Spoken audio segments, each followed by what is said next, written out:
I'm my team reporter Sarah Plake. A mother of 4 went missing and was found dead a year later down the road from her own home. Nicole Mallatt's family has been waiting for answers as Bates County investigators say the case is still open. In part 1, I told you there are several persons of interest in this case, but no one has been charged. And investigators say they don't know if a crime happened at all. But I wanted to know what the forensics are telling investigators. This is part 2.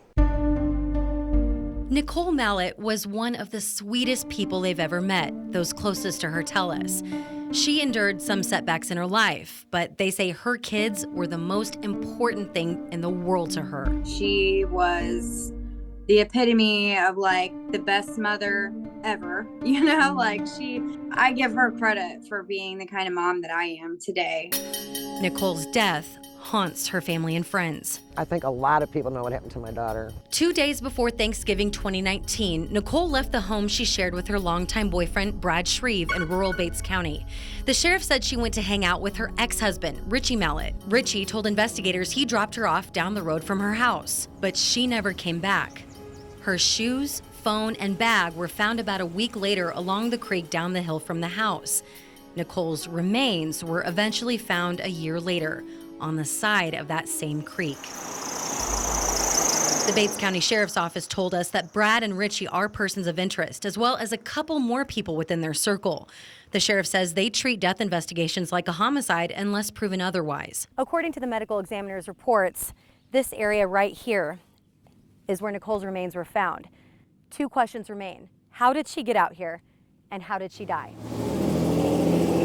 The sheriff's office can only provide limited details as it's still an open case. So we sat down with the Bates County coroner, Greg Mullinax, to walk us through Nicole's autopsy. If there was an answer there, that I would have found it. Greg says with no other choice, the cause and manner of Nicole's death were marked undetermined. By the time a farmer found her remains, there were only bones, which didn't give Greg much to work with. Toxicology is extremely helpful. This field depends hugely on blood work.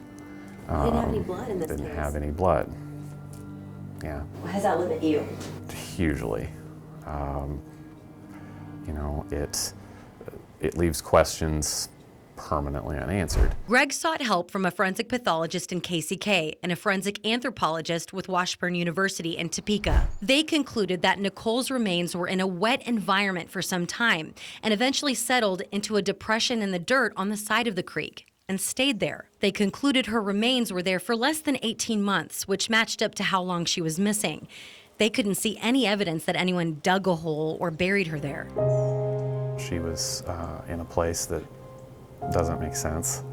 The overall setting, is certainly unusual. They examined the bones, looking for any perimortem trauma, which are injuries that happen at the time of death, oftentimes the most important indicators as to how someone died, but didn't find any. They found a healed fracture in Nicole's collarbone and fractures in a bone where her neck meets her back, but Greg says those injuries could have happened earlier in her life. Looking at remains like these forces me to consider options that are not traumatic in death, which is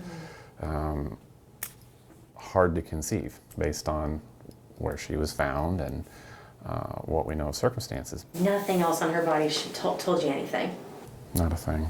Brad's family reported Nicole missing after days with no contact. A missing persons advisory at the time said Nicole might have suicidal ideations, which her family strongly denies. She wouldn't leave her kids. She was not going to leave her kids, and I don't care what anybody says. Greg even asked outside experts at the University of Nebraska Forensic Anthropology Lab to analyze Nicole's remains a year later. He wanted to see if they could find evidence of trauma. They couldn't. I am very hopeful that I will get to draw a conclusion. It saddens me that I, of my own work, won't be able to do that. Didn't take me there.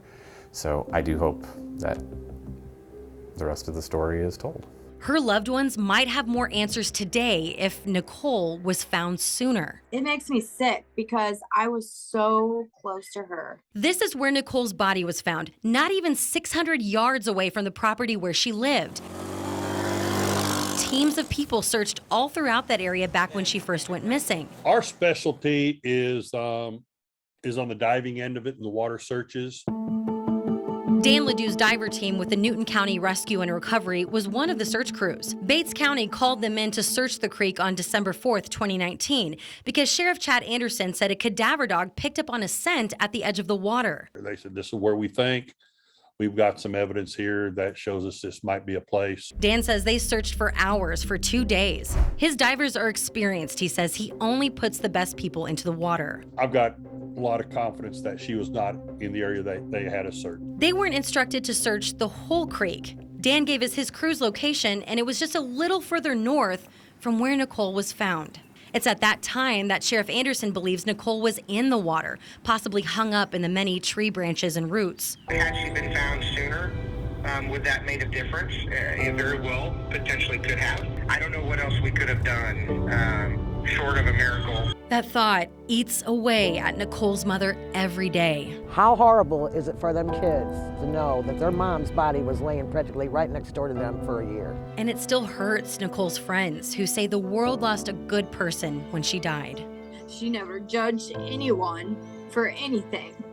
She loved everybody. But the answers are there, they say, and they're going to surface one way or another.